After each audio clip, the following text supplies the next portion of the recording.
Llega el momento de explorar el maravilloso mundo de la literatura en Letras y Café Radio Online, con su programa Literatura Errante, autores, libros e invitados para conversar y conocer más sobre la literatura. Bienvenidos. Buenas tardes. Hoy es un día muy especial para mí, pues hoy doy inicio a este proyecto radial llamado Literatura Errante. Un nombre que se ha escogido porque vamos a transitar por varios caminos de la literatura, que son mi gran pasión. Mi nombre es Sandra Milena Moreno, soy licenciada en Español y Literatura de la Universidad del Quindío.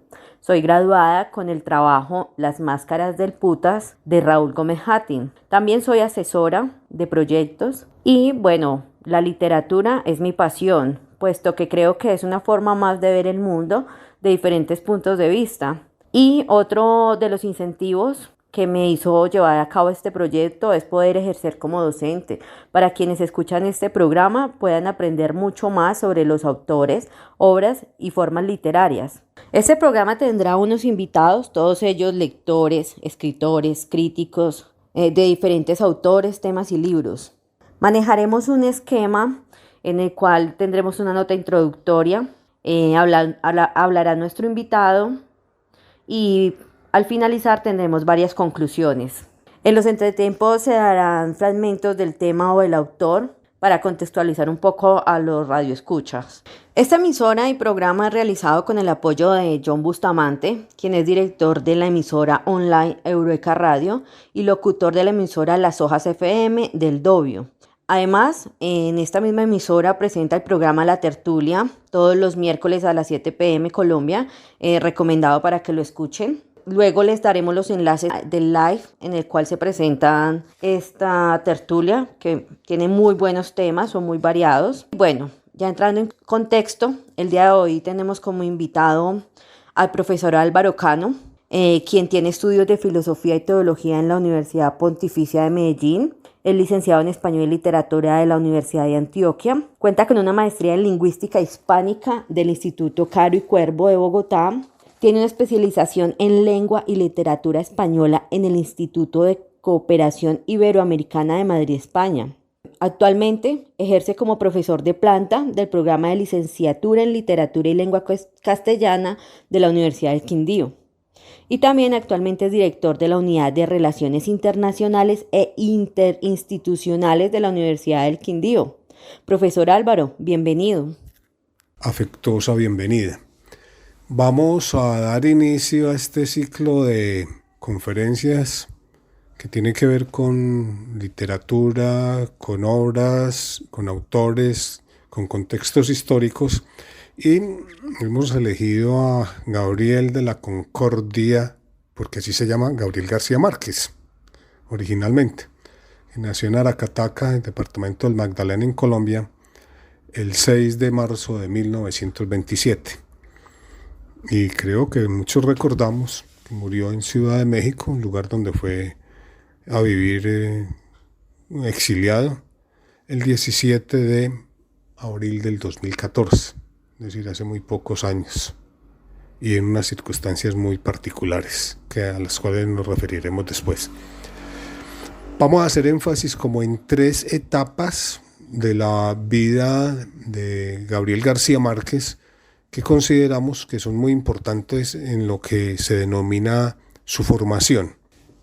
Todos los escritores llegan a la literatura por diversos medios, pero paradójicamente son muy pocos los escritores que llegan a la literatura o a hacer el ejercicio de la literatura por medio de la academia. Es decir, ninguno estudia literatura en una universidad para escribir literatura.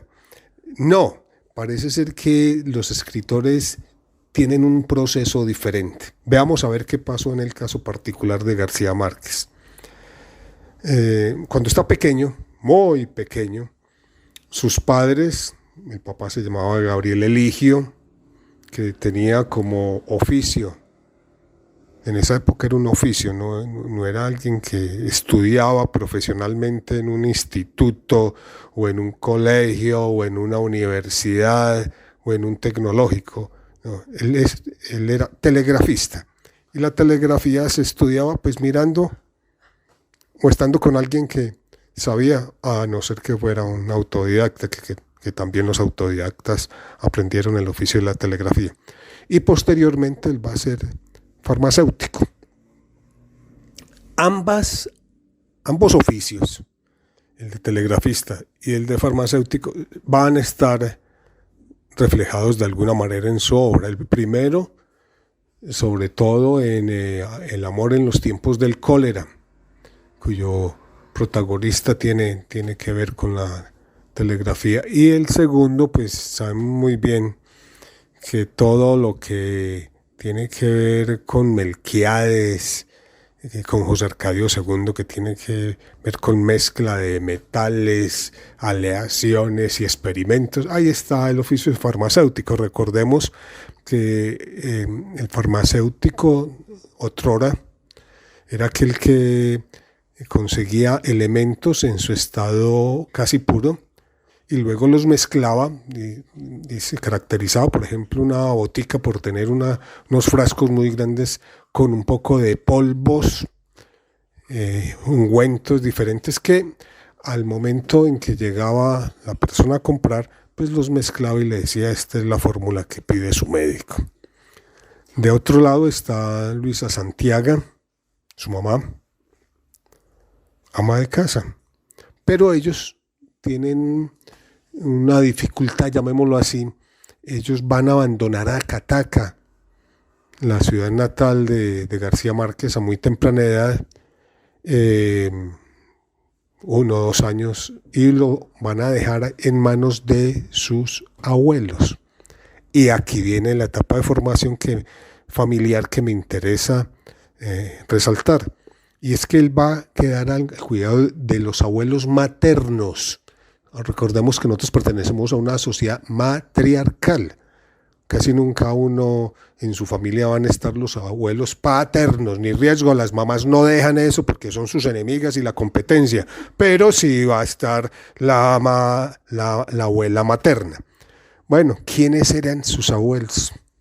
Uno era Nicolás Ricardo Márquez Mejía, un coronel de la época de las guerras de los 1000 días. Y digo guerras, no como se dice siempre que guerra de 1000 días, de los 1000 días. No, eran muchas guerras por los problemas que habían entre los liberales radicales y los conservadores. Bueno, este señor, fuera de destacarse como militar, le contaba muchos cuentos a Gabriel García Márquez. Muchos de esos cuentos van a estar luego en 100 años de soledad, como lo reconoce en Vivir para contarla Gabriel García Márquez en su obra autobiográfica. Y de otro lado estaba su abuela materna, Tranquilina Iguarán Cotes.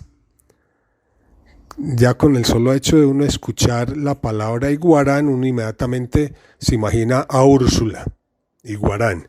Y al escuchar lo del coronel, pues claro, el coronel Aureliano Buendía. Es posible que haya influencias de ellos dos en la creación de esos dos personajes, con toda seguridad. Nuestro escritor colombiano les tenía a ambos un sobrenombre, o bueno, era el sobrenombre familiar: Papalelo para el abuelo materno y Mina para su abuela materna. Esta, a su vez, tenía una ventaja que le va a transmitir a García Márquez, y es que era muy supersticiosa. Recordemos que García Márquez siempre tenía que tener en su escritorio un florero con flores amarillas. Para los que hayan visitado Riohacha, yo creo que se han tomado la fotografía donde están el monumento de las famosas mariposas amarillas, que es un monumento a Gabriel García Márquez. Porque 100 años de soledad realmente nace allá, porque él va a contar la historia de unos migrantes que salen del otro lado de la sierra, es decir, de la Guajira, que vienen con indios guajiros también, entre otras cosas, y van a buscar un lugar cerca de un gran río, tal vez el de la Magdalena, para fundar Macondo, para que vayamos viendo esas relaciones. Bueno, ¿qué de particular tienen también esta formación? Y eso se va a repetir también en 100 años de soledad. Su abuelo le encantaba llevarlo al circo. Además de contarle cuentos, lo llevaba al circo. El circo era una cuestión muy periódica. Anualmente hubo un circo. Creo que todos cuando estábamos pequeños llegamos a ir al circo y que vienen de vez en cuando. Pero imaginémonos un pueblo primitivo donde se demora todo un año para que llegue ese grupito de personas con artes y malabares muy especiales. Y de otro lado está la afición que le va a meter en la cabeza el abuelo. Bueno, y la abuela es lea, lea, lea. Entonces él desde muy pequeño va a leer. Esto es como la parte de formación familiar. Vayamos a la etapa escolar. La primaria la va a hacer en Aracataca y luego se va a ir para un internado a estudiar a Barranquilla. Va a estudiar en un colegio de los jesuitas, que es el Colegio San José. En esta época, pues él todavía sigue leyendo mucho, pero es como una lectura sin un orden determinado. Es no solamente lo obligatorio que le ponen los maestros, sino sus gustos. Y empieza a escribir en esa época sus primeros poemas en el periódico escolar. ¿Qué edad tenía? Estamos hablando de la adolescencia, 12, 13, 14 años. Luego se va a ganar una beca y va a viajar a Bogotá, una beca del gobierno, y de ahí pasa a estudiar, a terminar su bachillerato a Zipaquirá, en el Liceo Nacional de Zipaquirá, cosa que va a ser en el año 1947. De ahí, también por sus notas, pasa a estudiar Derecho a la Universidad Nacional. Como cosa particular de los poquitos escritores que no tuvieron una formación que hayan terminado. No va a encontrar, por ejemplo, Julio Cortázar, fue profesor y él estudió para ser profesor.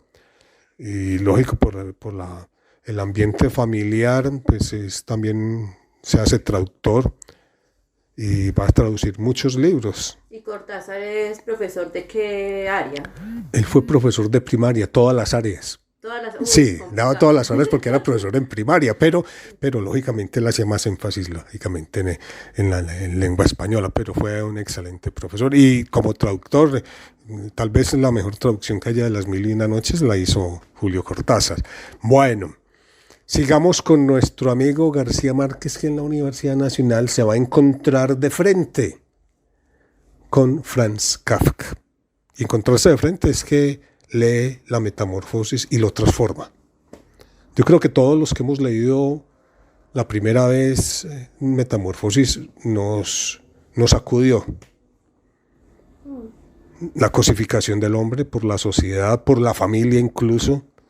Eso de que se convierte en un animal, en definitiva, es la cosificación del ser humano en una sociedad de consumo. Muy interesante. Y a él lo transforma esa lectura.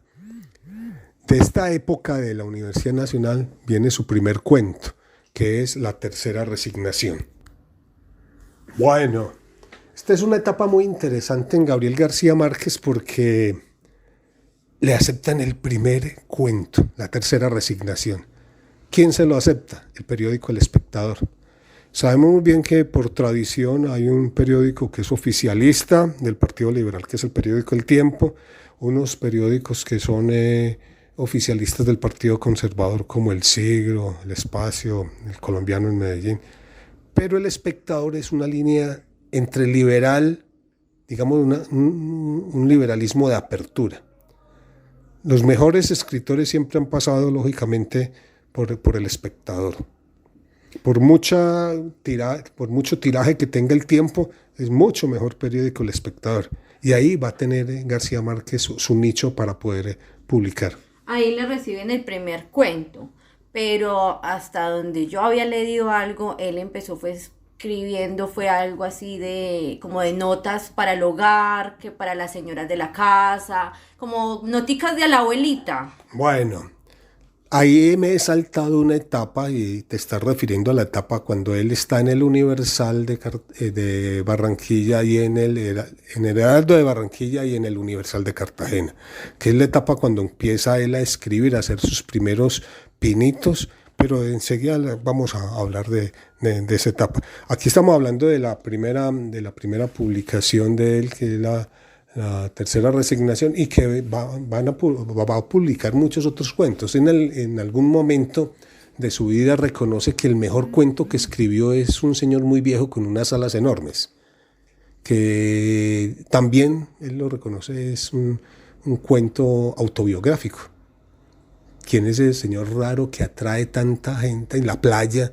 Porque es un señor que viene no se sabe de dónde, con alas para acabar de gustar, es como entre lo real y lo fantástico, porque ahí está como si fuera un ángel y llega a un pueblo y al principio lo descubren y después viene todo el mundo y después se vuelve es un lugar de peregrinación, lógicamente, que está hablando de un fenómeno muy interesante que ocurre también en estos países desarrollados, que es el peregrinaje.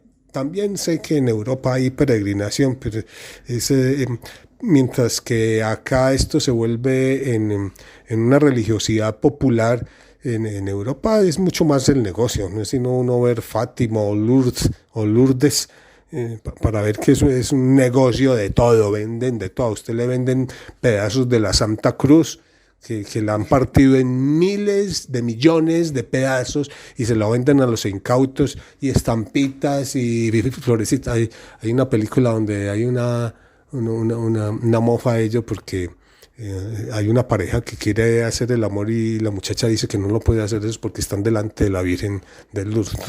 Esto es bastante simpático. La acaban de comprar lógicamente en un almacén y titilaba a los... Bueno. Qué pena te interrumpo ahí, Álvaro. En conclusión podemos decir que ese realismo, esa tinta mágica la descubre él con Kafka en esa obra de la Metamorfosis. Yo, pues mi hipótesis de fondo es que esas historias que él lee se entrecruzan con las historias que contaba su abuelo, que tenía también mucho de fantástico y de realidad. A mí se me olvidó decir un detalle. El abuelo materno hablaba mucho de la matanza de las bananeras, y eso hace parte de la realidad. De hecho, está al final de 100 años de soledad. Ahí la mete García Márquez. Es decir, el abuelo está ahí, pero el abuelo está dentro de la fantasía, leyendas populares que le contaba, la superstición de su abuela materna. García Márquez fue supremamente supersticioso. Él no podía escribir sin flores amarillas en su escritorio. Él había ciertas cosas que no pueden, por ejemplo, para conocer gente nueva, él se cuidaba mucho de su signo o del halo que tenía la persona. Bueno, eso es muy simpático. Bueno. Pasemos a la etapa de Barranquilla, que me gusta mucho eso, lo que ocurrió en Barranquilla. En Barranquilla él va a tener como su primer grupo de amigos que no son compañeros de estudio, porque sus amigos fueron los amigos de la niñez y los amigos de la escuela, los amigos de bachillerato en Bogotá. Entre otras cosas fue muy amigo de Álvaro Ruiz, el actor de televisión, que fue el que le ayudó a escribir Vivir para contarla, porque él no recordaba nombres de muchas personas y Álvaro Ruiz tenía una excelente memoria y él le ayudó a escribir muchas partes de ahí, eso lo reconoce en ese mismo libro. Bueno, no, hay otra etapa en él muy interesante, que es la de Barranquilla. Él se va a trabajar a Barranquilla, al Heraldo de Barranquilla. Y allá se va a encontrar con un grupo de personas que están como en los dos extremos. Es un grupo de intelectuales, pero también son los amigos de farra, de fiesta, de bebida y de prostitutas, porque García Márquez tuvo una etapa donde la vida de las prostitutas le fascinó mucho. De hecho, está reflejado también en Memorias de mis putas tristes, que es una, y además uno lo ve también en la increíble y triste historia de la Cándida Heréndira y su abuela desalmada, también se plantea eso. Bueno, ¿quiénes están en Barranquilla? Entonces ya hemos hablado de una influencia de los abuelos maternos, hemos hablado de una formación en Bogotá, Zipaquirá, donde se le abrió el mundo, a pesar de que Bogotá era muy triste para él, todo el mundo vestido de negro, escondido bajo esos sombreros y esas gabardinas, en un Bogotá lluvioso y el frío. Y él siendo costeño, toda la vida vistió muy particular, una de las cosas más, imagínate uno llegar de la costa donde vestía con todos colores, con camisa abierta, y llegar a Bogotá donde tenía que estar escondido de los demás. Eso es bastante simpático. Bueno, ¿quiénes eran sus amigos? En el grupo van a estar dos hermanos, que son José Félix y Alfonso Fuenmayor, ambos periodistas y escritores que le enseñaron mucho a García Márquez a cómo escribir. Y sobre todo Alfonso Fuenmayor, que fue el que lo recomendó para que trabajara en el periódico El Heraldo de Barranquilla. El único extranjero del grupo es un librero, el denominado sabio catalán, así lo llamaban ellos, Ramón Viñes, que como tenía una librería grande, le puso a disposición los libros a García Márquez. Pobrecito García Márquez, no tenía que comprar libros en primer lugar. ¡Qué envidia! Y podía recomendar qué libros podía tener Ramón Viñes allá, pero era más Ramón Viñes el que le aconsejaba que debía leer. De otro lado está un escritor muy joven, que lástima que muriera tan supremamente joven. Va a morir de cáncer en Nueva York, muy amigo de García Márquez, el autor de La Casa Grande, Álvaro Cepeda Zamudio, que fue nada menos el que le recomendó que leyera a dos personas. Imagínense, le recomienda, usted quiere aprender a leer y leer buenas cosas para que sepa cómo se puede escribir, y le pasa nada menos que Juan Rulfo, le pasa Pedro Páramo de Juan Rulfo, y queda extasiado, segunda vez, ya había quedado extasiado con La Metamorfosis, ahora con Juan Rulfo va a quedar, y es una forma de narrar muy interesante, porque utiliza el lenguaje popular, regional, si se puede decir, de partes de México, del México profundo, no es de Ciudad de México, o de Guadalajara, o de Guanajuato, nada, es el del pueblo rural, y utiliza muchas palabras de lenguas indígenas, lo que se denominan como mexicanismos, y sin embargo todo el mundo lo entiende, porque tiene una forma de narrar muy particular Juan Rulfo, y él va a aprender de él. Y el otro señor que le recomendó es nada menos que el escritor norteamericano William Faulkner, que de él, entre otras cosas, va a copiar algo que es muy interesante. Tanto García Márquez como Juan Carlos Onetti crearon un lugar utópico. El uno se llama Santa María en Onetti, el otro es Macondo, en 100 años de soledad, creado por García Márquez, igual al Yoknapatawá de William Faulkner, que también es un pueblo creado y sin embargo tiene todas las características de un pueblo real. Entonces, para que vayamos viendo cómo está lo real y lo mágico ahí entreverado, lo ficcional. Sí. Bueno, le va a recomendar también otra autora que también va a impactar mucho en García Márquez, que es Virginia Woolf, la que tenía una forma de escribir muy particular porque trabaja más la parte del subconsciente.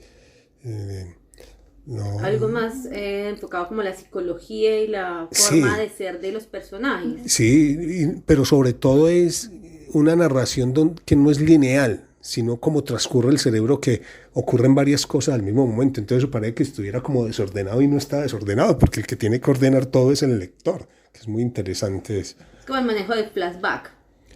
De flashback y de simultaneidad de eventos narrados, que es muy interesante, es un juego bien interesante. Bueno, en el grupo va a estar también otro periodista, Germán Vargas, muy interesante.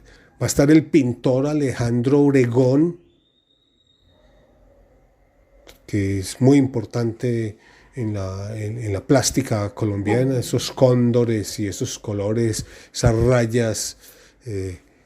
Y va a estar el caricaturista Orlando Rivera, llamado popularmente Riverita.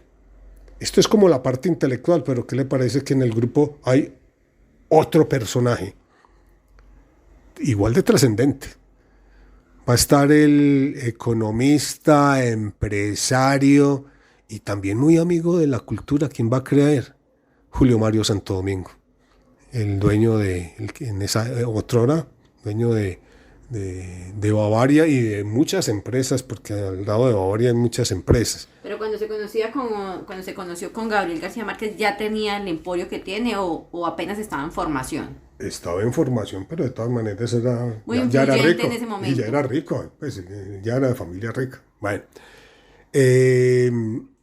Julio Mario Santo Domingo como que les patrocinaba en alguna medida la vida, porque García Márquez no es que viviera bollantemente, ni en Barranquilla, ni en Cartagena, y mucho menos cuando se va a París. Solamente cuando va a ir a Barcelona es que ya empieza él a vivir económicamente con cierta libertad, pero al principio muy, muy mal.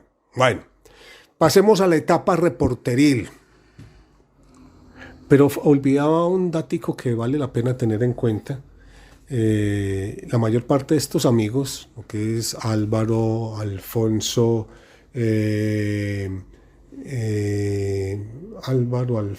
Ramón y Germán y Alejandro, son mencionados por Gabriel García Márquez en 100 años de soledad. Recordemos los amigos que se van a jugar billar y que hacen la apuesta por allá de que quién es el que va a ganar en las elecciones.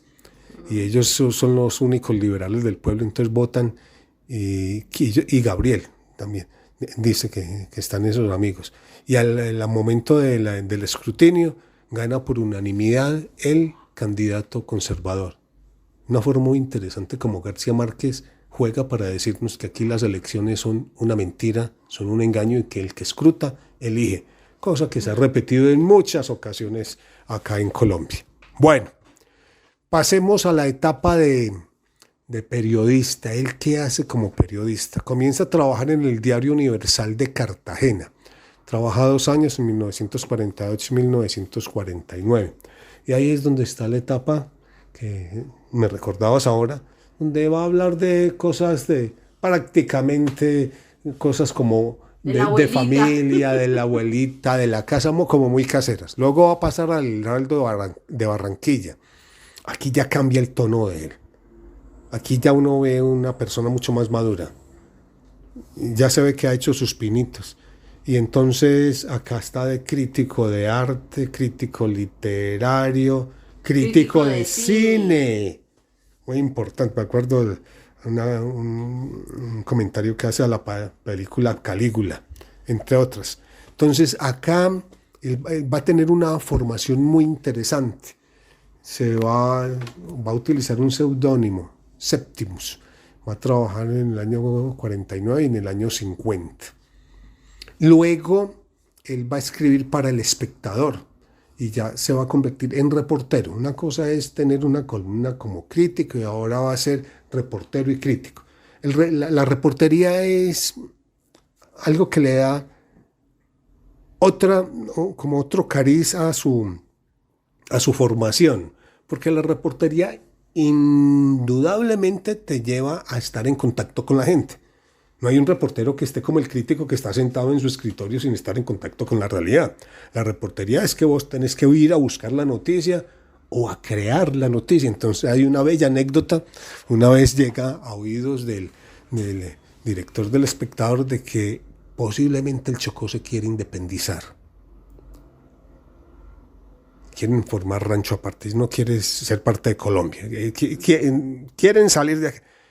Pero eso es un rumor que llega. Y le dicen a García Márquez, coge un transporte y se va para allá. La noticia del día. Él llega allá y él no encuentra nada, pero nada en absoluto. No había no, eso era nada más un chisme. Es como de que uno le hubiera dicho, ¿por qué no nos independizamos? A ver si nos paran bolas o no sé qué. El teléfono roto. El teléfono roto. Pues bien, ¿sabe qué hizo García Márquez?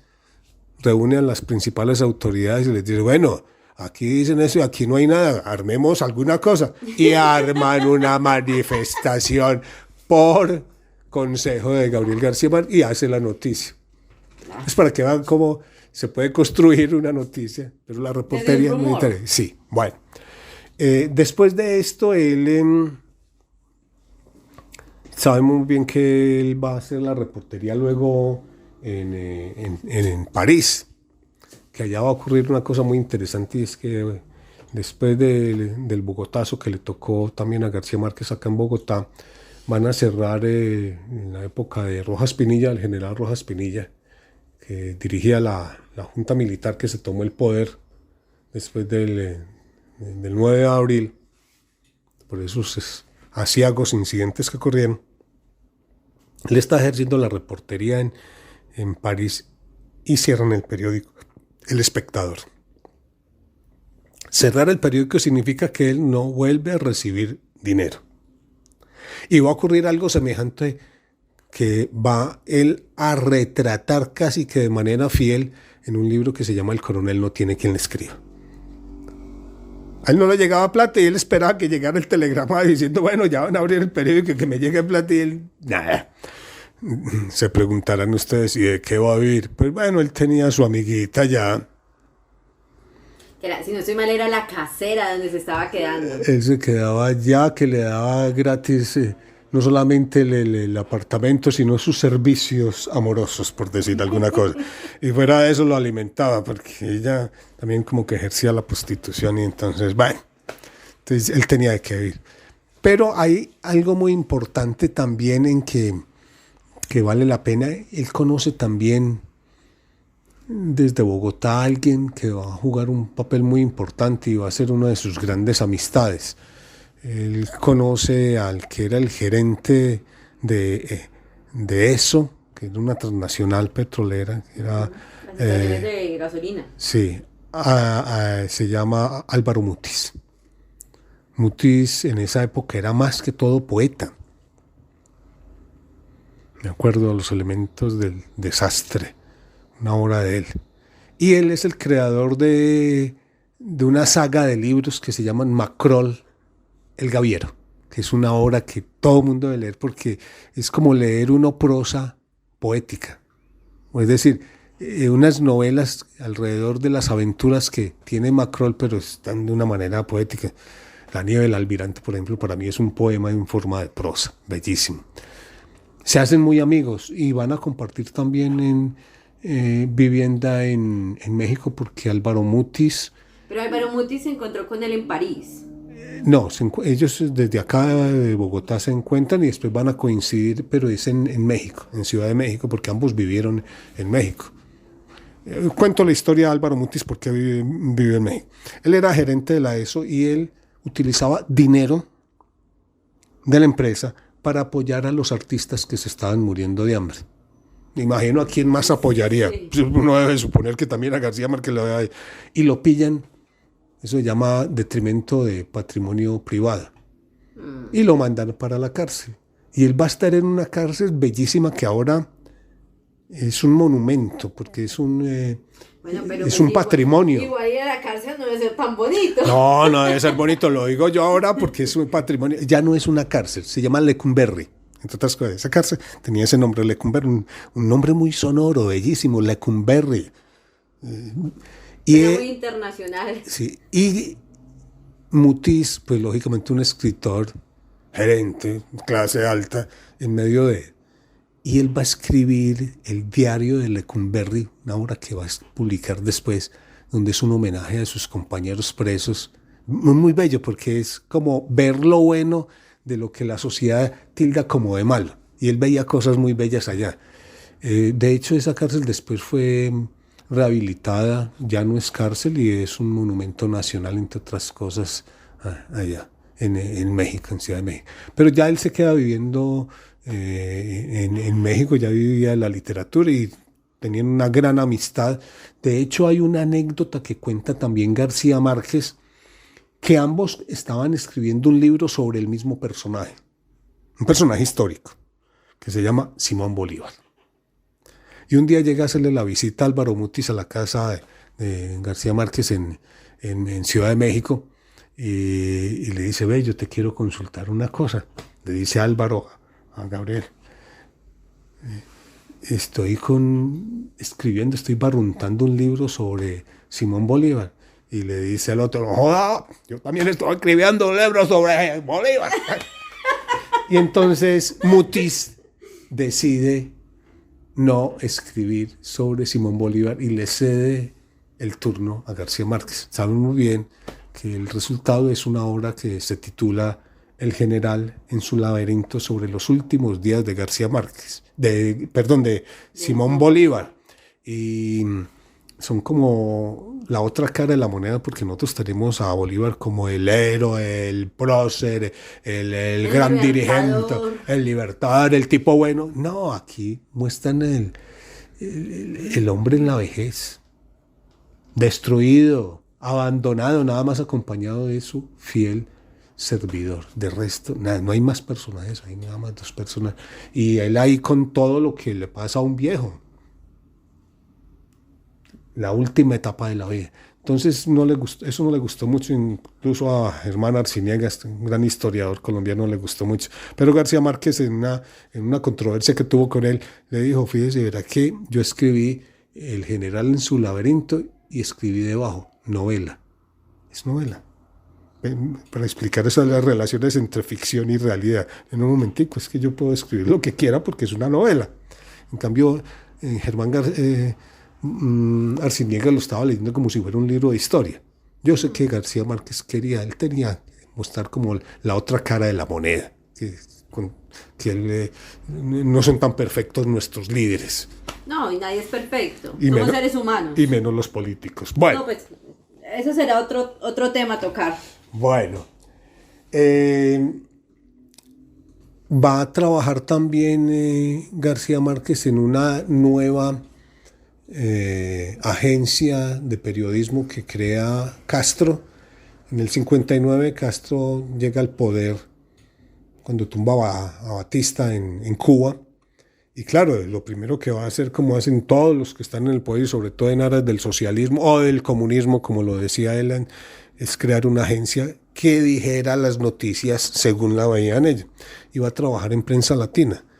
Y él lo mandan como reportero a Caracas, que entre otras cosas allá va a ganar un premio de novela, sí, no, de novela, y creo que fue por La hojarasca, si mal no estoy. No recuerdo si es por La hojarasca o por El coronel no tiene quien le escriba. Y la plata con lo que gana se la va a dar al Movimiento Amplio para el Socialismo, un partido político allá, el MAS. Así era García Márquez. Bueno, a él lo mandan también como reportero a Nueva York. Entonces con Prensa Latina va a trabajar en Cuba, en Venezuela y en Nueva York. Bueno, pero hay una etapa muy interesante que él hace, digamos, es como los pinitos de él con el socialismo y con los líderes de izquierda del mundo. Por eso él era tan amigo de Salvador Allende, de Fidel Castro, que fue uno de sus mejores amigos de toda la vida, al cual le tapó y se abstenía de hacer ciertos comentarios, aunque también ayudó a que liberaran algunos presos. Bueno. Cuando estaba en Nueva York no pudo seguir trabajando, porque la CIA y el FBI en Estados Unidos, todo lo que fuera de izquierda, los empezaban a perseguir, entonces él se tuvo que retirar. Viene otra etapa muy interesante de él en la formación como periodista, es cuando se viene a vivir aquí a Colombia.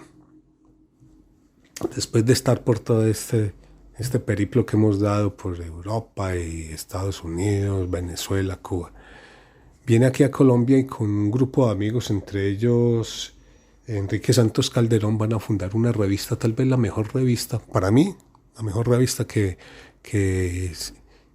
ha tenido Colombia desde el punto de vista crítico, se llama Alternativa. Y en la Alternativa van a estar todos los liberales de apertura o de izquierda. No podemos decir que ellos sean ni socialistas ni comunistas, no, liberales, eran liberales. Va a estar el periodista Enrique Santos Calderón, el periodista Antonio Caballero, Bernardo García, Jorge Restrepo, Carlos Vidales, Roberto Pombo, director de Semana, Daniel Samper Pisano, Hernando Guzmán Paniagua, pero también va a haber dos grandes sociólogos colombianos. Uno es Orlando Falsborda y el otro es Eduardo Umaña Luna. Historiadores en ese grupo, Jaime Orlando Melo y Álvaro Tirado Mejía. La gente de la televisión también estuvo en este grupo alternativo. Va a estar Carlos Duplat San Juan, que entre otras cosas Carlos Duplat era del M19, y esto tiene que ver con el exilio de García Márquez, ahora lo cuento, más tarde lo contaré. Carlos Duplat San Juan, Diego León Hoyos, el famoso compañero en televisión de Sociedad al lado de Jaime Garzón, que es muy interesante, un tipo muy crítico y con un humor muy fino. Y el otro, que al principio era actor, pero después fue un excelente director de telenovelas acá en Colombia, Pepe Sánchez. Otros miembros de ese grupo, Roberto Araujo, bueno, que han ejercido la política, Jesús Antonio Bejarano, por ejemplo, Ramón Pérez Mantilla, Beatriz Vieco, Alejandro Orán, recuerden el futbolista, y María Luisa Mejía. Hay otra persona que es político y que también jugó un papel muy importante, sobre todo en el Partido Comunista, es el político Gerardo Molina. Y desde el punto de vista editorial va a estar José Vicente Cataraín, que entre otras cosas, él era el dueño de la editorial Oveja Negra, que en algún momento llegó a tener la exclusividad para publicar las obras de García Márquez.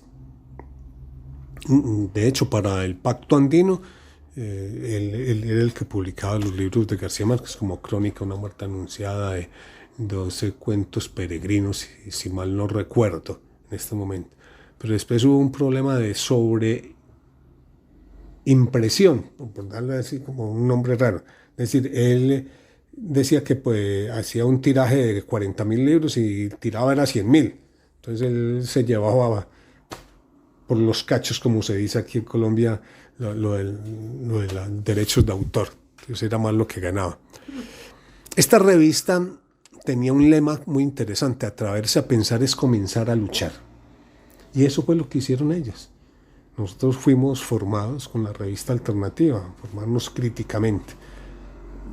Recuerdo nada más una carátula muchas carátulas son muy interesantes, pero había una carátula que había un congreso internacional de brujería en Bogotá, y se le pararon los pelos y la tiara, toda la tiara no, el gorro del obispo de Bogotá, que por el congreso. Entonces hacen una portada donde muestran que la forma de vestir y todos los aderezos que utiliza el obispo son iguales a los del brujo.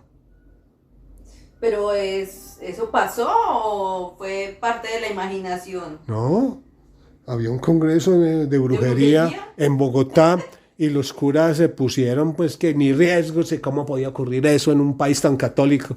Entonces hacen el comparación de que el brujo es igualito al sacerdote.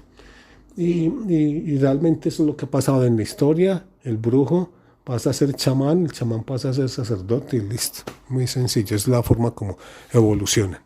Bueno, hubo otras personas que también colaboraron ahí en la revista Alternativa, pero esos fueron como los más importantes porque había mucha gente que colaboraba en ella. Bueno, hay otra etapa que es muy interesante destacar, y es que cuando él quiere reflejar la forma de hacer periodismo, hay dos libros que muestran su quehacer periodístico. Yo sé que toda la obra de él de alguna manera tiene que ver con el periodismo, pero hay dos obras. Uno es Relato de un náufrago. Sabemos muy bien que hubo un barco militar que se hundió y solamente quedó vivo uno. No, Velasco, si mal no recuerdo, era el apellido del militar que quedó vivo. Y le dicen a García Márquez en El Espectador: oiga, haga un entreviste, vaya, entrevístelo a ver. Y él hace una entrevista, hace un escrito para El Espectador, pero él toma un poco de apuntes y esos apuntes le van a servir para publicar un libro que se va a llamar Relato de un náufrago. Por cierto, ese fue el primer libro con el que yo me acerqué a a Gabriel García Márquez. Qué bueno. Yo el primero que leí, yo creo que yo leí como en orden. Primero La hojarasca, La mala hora, después leí 100 años de soledad. Y el último que leí de él fue la autobiografía, Vivir para contarla. O sería ese y Memorias de mis putas tristes. Bueno, hay una de las dos. Bueno, de todas maneras, en ese libro, eso es fruto como de su labor periodística. Pero hay otro donde hay también un homenaje al periodismo que es Noticia de un secuestro, que es sobre es cuando secuestran a Diana Turbay, a Pacho Santos, bueno, en aras de conseguir una noticia, pues a ellos, los periodistas, reciben una llamada y dicen que tienen una noticia extraordinaria sobre el M-19. Sí, y realmente es como el anzuelo que ellos muerden y los agarran y son secuestrados. Y hay un operativo para rescatarlos y en ese operativo lastimosamente muere Diana Turbay, la hija del presidente Turbay. Eso dolió mucho porque ella la querían mucho, sobre todo por ser una mujer muy pujante y muy crítica. Entonces García Márquez ahí en ese libro, como los secuestrados estaban en diferentes lugares, como 2 lugares principalmente, él trata de narrar lo que está ocurriendo paralelamente. Si en este momento están acá, están pasando y están hablando tal cosa, y trata de contar que lo que está pasando en ese mismo momento es una estrategia narrativa, que es muy interesante, que hace García Márquez. Eso lo explicaba luego en un artículo en Cambio, en la revista Cambio. Bueno. Y ahí se ve la influencia de la narrativa de Virginia Woolf. Claro, sí, la simultaneidad de los eventos. Bueno, con el periodismo, él va a tener también otro compromiso que es muy interesante y es la Fundación Nuevo Periodismo Iberoamericano, FNPI, por sus siglas. Él con su hermano Jaime, muchas veces no hablamos de sus hermanos, que eran muchos, pero con su hermano Jaime y con un amigo que se llama Jaime Abello Banfi, van a fundar la fundación, qué pena la redundancia, Fundación Nuevo Periodismo Iberoamericano. ¿En qué consiste esto? Esta es una fundación que va a tener como sede Cartagena para formar a jóvenes en el periodismo. Entonces ahí es donde vemos que hay 2 clases de periodismo. Hay un periodista que nace, es decir, que es autodidacta, que hace las cosas, pues, es como ensayo-error y se va haciendo sus pinitos en el periodismo. Aparecen como cargaladrillos en un principio, haciendo oficios varios, o en el periódico, o en la revista, o en una emisora, cargando micrófonos, y ahí se van impregnando. Y el otro periodista es el que tiene formación formal, académica. Va a una universidad, estudia locución, estudia periodismo, estudia reportería, estudia entrevistas, cómo se hace una entrevista, etc. Entonces, él va a hacer esa fundación con apoyo económico propio y traen a los mejores periodistas del mundo. Por ejemplo, ¿con quiénes iniciaron? Alma Guillermo Prieto, John Lee Anderson, nada menos que John Lee Anderson, pues muy importante y lógicamente García Márquez, eran los profesores. Pero paralelamente, en una época anterior, porque esto sí es anterior, él va a hacer otra fundación que es la Escuela de Cine de San Antonio de los Baños en Cuba. Antonio de los Baños es una población de Cuba, con el apoyo del régimen de Fidel Castro, que es el que va a proporcionar el sitio, la alimentación, la dormida, y hay una condición, es formar cineastas para trabajar guiones y para ser directores de películas que sean jóvenes latinoamericanos no mayores de 24 años. Jóvenes, muy interesante eso también.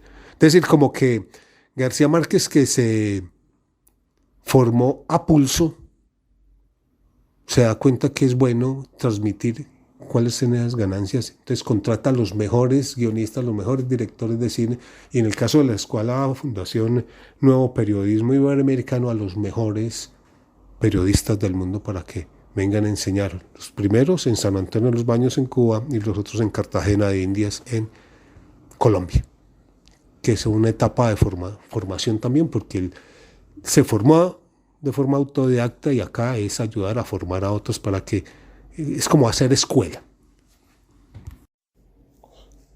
Bueno, profesor Álvaro, muchísimas gracias por habernos acompañado el día de hoy. Lo esperamos en nuestra próxima emisión para que sigamos conversando más sobre Gabriel García Márquez. Feliz tarde para todos. Y hasta aquí llega su programa Literatura Errante. Los esperamos en nuestra próxima emisión con mucho más del maravilloso mundo literario. Les habló Milena Moreno.